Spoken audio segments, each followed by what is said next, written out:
लाल चौक कश्मीर की ग्रीष्मकालीन राजधानी श्रीनगर में एक व्यापारिक केंद्र है, जिसका नाम मॉस्को रेड स्क्वायर में केंद्रीय बाजार के नाम पर रखा गया है। यह माना जाता है कि श्रीनगर में उत्साही कम्युनिस्टों के एक समूह ने 1917 में मॉस्को में लेनिन के सत्ता में आने के बाद इसका नाम लाल चौक रखा। दशकों पहले लाल चौक शेख मोहम्मद अब्दुल्ला द्वारा प्रचलित वामपंथी कश्मीरी राष्ट्रवादी राजनीति का प्रतीक बन गया। जब सोवियत संघ आरोही था, शेख मोहम्मद अब्दुल्ला की गिरफ्तारी के बाद नेशनल कॉन्फ्रेंस के कार्यकर्ता लाल चौक और अन्य क्षेत्रों में विरोध प्रदर्शन के लिए जुट जाते हैं।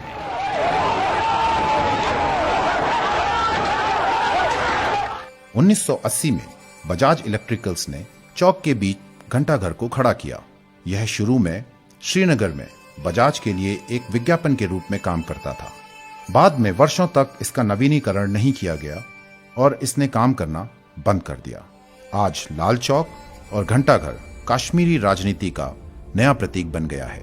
सितंबर 2010 में जब मीर वाइस उमर फारूक ने ईद उल फितर पर ईदगाह से लाल चौक तक के एक मार्च का नेतृत्व किया और JKLF नेता यासीन मलिक के साथ कार्यक्रम स्थल पर लोगों को संबोधित किया, तो लगभग हर दूसरे कश्मीरी अलगाववादी समूह का प्रतिनिधित्व करने वाले झंडों ने टावर तक अपना रास्ता देखा।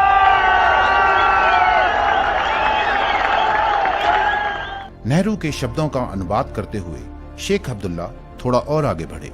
अब्दुल्ला ने एक फारसी कविता सुनाई, मन तू शुदाम तू मन शुदी, ताकास नगोएद बाद अजी, मन देगे राम तू देगे री, यानी मैं तुम बन गए और तुम मैं बन गए, इसलिए कोई नहीं कह सकता कि तुम मुझसे अलग हो। श्रीनगर के लाल चौक का ऐतिहासिक महत्व सदियों से रहा है। यह चौक गवाह है भारत की आजादी का तथा पाकिस्तानियों के नापाक इरादों का। सन 1947 में पाकिस्तानी कबालियों तथा अलगाववादियों का मुकाबला करने के लिए यहाँ की आवाम ने इस चौक पर इकट्ठा होकर पाकिस्तानी कबालियों को उखाड़ फेंकने का दृढ़ निश्चय किया। यह चौक गवाह है पंडित जवाहरलाल नेहरू और शेख अब्दुल्ला की दोस्ती का तथा कश्मीरियों के प्रेम का।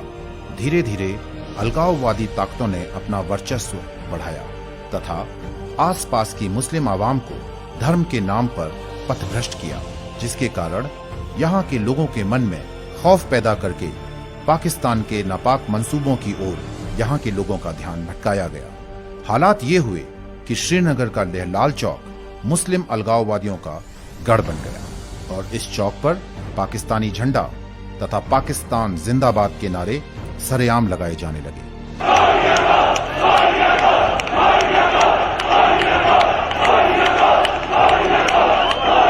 इस चौक के आसपास दहशत का माहौल इस तरह फैल गया कि कोई भी गैर मुस्लिम संप्रदाय के लोग यहाँ आने से घबराने लगे। यहाँ तक कि सुरक्षा बल भी बड़े इंतजाम के साथ आने में भी यहाँ महफूज नहीं थे।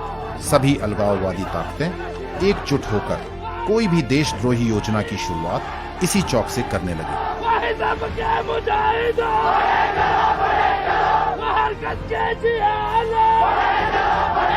ऐसे खराब हालात को देखकर सर्वप्रथम 1993 में RSS और BJP के प्रमुख नेता मुरली मनोहर जोशी, अटल बिहारी वाजपेयी तथा नरेंद्र मोदी आदि ने 26 जनवरी 1993 को इस ऐतिहासिक लाल चौक पर तिरंगा फहराने का साहस दिखाया।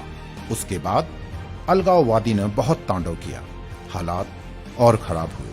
प्रशासन और अलगाववादियों की कशमकश चलती रही और इसी कशमकश में यहाँ की आवाम को भारी खामियाजा भुगतना पड़ा। यहाँ की आवाम परेशान हो चुकी थी। 5 अगस्त 2019 को धारा 370 हटने के बाद आवाम को एक नई दिशा तथा नई उम्मीद की किरण दिखाई दी। आवाम इस उग्रवाद के माहौल से निकलकर प्रगति के पथ पर चलना चाहती थी। इनकी भावनाओं को एक नया बल दिया हमारी तत्कालीन सरकार ने। विकास की एक अभूतपूर्व मुहिम चलाई और आवाम धीरे धीरे सुकून महसूस करने लगी। अब हालात ये हैं कि 26 जनवरी 2022 को लाल चौक पर पुनः यहाँ की आवाम ने सुरक्षा बलों के साथ मिलकर एक भव्य समारोह में लाल चौक के घंटाघर पर तिरंगा फहराया। इससे यह प्रतीत होता है कि कश्मीर बदल रहा है। स्वतंत्रता दिवस समारोह से पहले श्रीनगर के लाल चौक पर प्रतिष्ठित घंटाघर शुक्रवार 6 अगस्त 2021 को भारतीय तिरंगों के रंगों से जगमगा उठा, जो अनुच्छेद 370 को निरस्त करने की दूसरी वर्षगांठ के एक दिन बाद आता है। श्रीनगर के मेयर के आधिकारिक ट्विटर हैंडल से ट्वीट किया गया, हमने स्वतंत्रता दिवस से पहले लाल चौक पर स्थित घंटाघर को तिरंगों के रंग से रोशन किया है।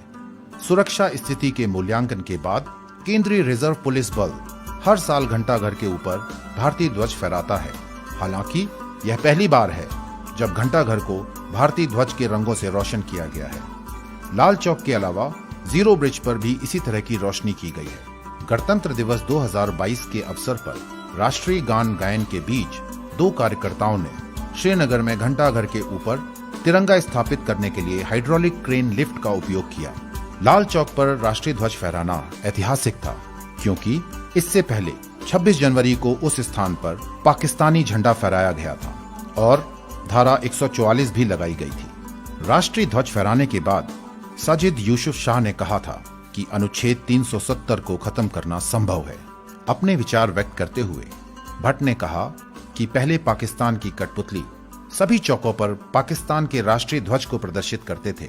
26 जनवरी को शहर के लाल चौक में ऐतिहासिक घंटाघर पर राष्ट्रीय ध्वज फहराने वाले दो कार्यकर्ताओं में से एक साजिद यूसुफ शाह ने कहा कि उन्होंने श्रीनगर के मेयर को पत्र लिखकर छत के नवीनीकरण का अनुरोध किया है ताकि एक स्थायी तिरंगा स्थापित किया जा सके। शाह ने दावा किया कि लाल चौक के घंटाघर पर फहराया गया भारतीय झंडा 1 घंटे के बाद उतार दिया गया, क्योंकि इमारत की छत इतनी मजबूत नहीं थी कि झंडे को लंबे समय तक रोक सके।